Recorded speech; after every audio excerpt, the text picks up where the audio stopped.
Good evening. I'm Meatball Saucey. Tonight, we will be exploring a virtual pinball controversy that has existed for the past 7 years and continues to impact creators today.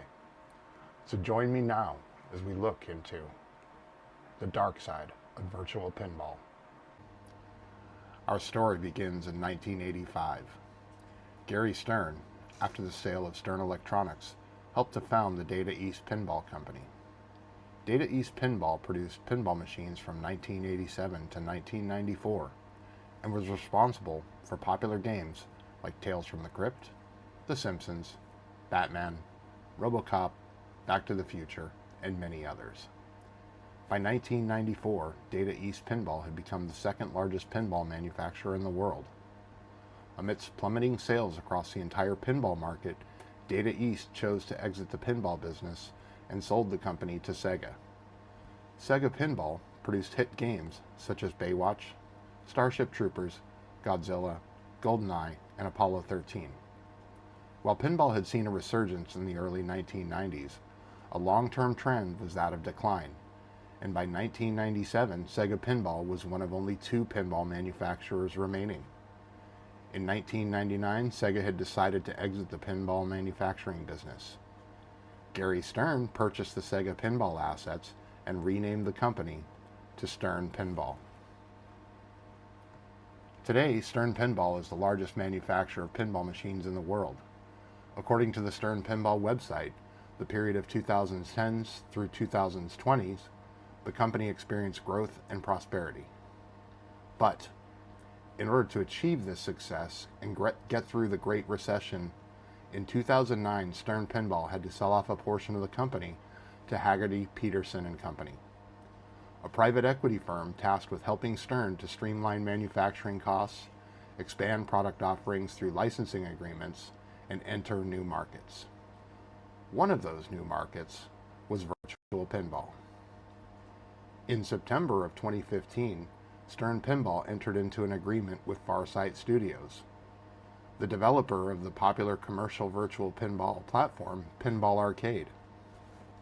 Farsight would be tasked with creating a Stern-branded pinball arcade software to allow the sale of Stern Pinball to the virtual gaming market. In December of 2016, Farsight released the Stern Pinball Arcade to the public on the Steam platform. 2016 also saw the Stern launch of the Ghostbusters pinball machine. By December of 2017, Ghostbusters was added to the virtual Farsight Stern Pinball Arcade.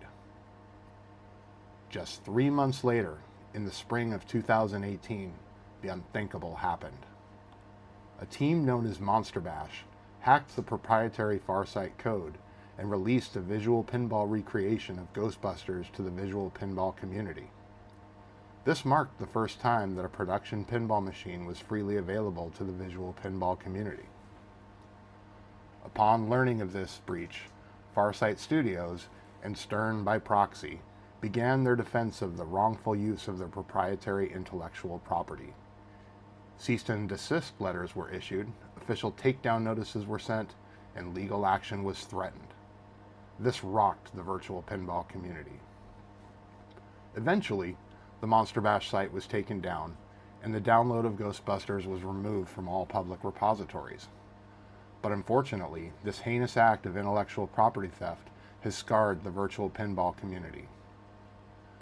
Today, the mere mention of Ghostbusters is considered taboo. Arbitrary, unspoken rules have been placed upon the VPX developer community. All of this in an effort to not upset pinball manufacturers to the point of driving unwanted tension to a hobby that already skates a thin line of copyright infringement. You can still find the remnants of the Ghostbusters incident on most of the major VPN repositories in the form of backlash files, pinup popper packs, and front-end wheel images. I do not condone the actions of the Monster Bash team. While I personally have benefited from their inappropriate actions, I also own a legitimate license for Ghostbusters in the Pinball Arcade. Now with that out of the way, let's take a closer look at some of these virtual pinball rules. To do a table when the manufacturer would still be able to gain profits from the table is a dick thing to do. unless one's wish is to finally kill off the barely there pinball industry piece by piece. 5 years after it has ceased production is probably a good bet that there won't be any financial harm, unless the manufacturer has entered into a licensing deal of some sort with a developer of virtual pinball machines like Zen or Farsight. Okay, but most, if not all, modern recreations being offered today are coded from the ground up, so the risk of backlash, like we saw with the Ghostbusters, is relatively low. I obviously do not want to see any pinball manufacturers go out of business. So really, what does waiting 5 years after production has ceased actually accomplish? I mean, we've seen many vaulted machines be removed from the vault and re-enter production. Anytime a manufacturer can enter into an agreement for virtual recreations of their product. And the reality is, at the end of the day, the use of layouts, images, sound, music, or any other intellectual property not authorized by the holder of the IP all has the potential to damage a manufacturer's finances and could cause backlash on the virtual pinball community at any time. Unfortunately, this crazy 5-year rule is also being used as a basis for a double standard actively being promoted by the community. Some authors are being celebrated for this activity, while others are being ridiculed and outcast.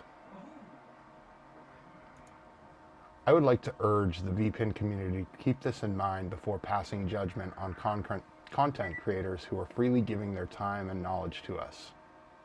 I have been Meatball Saucey. Good night.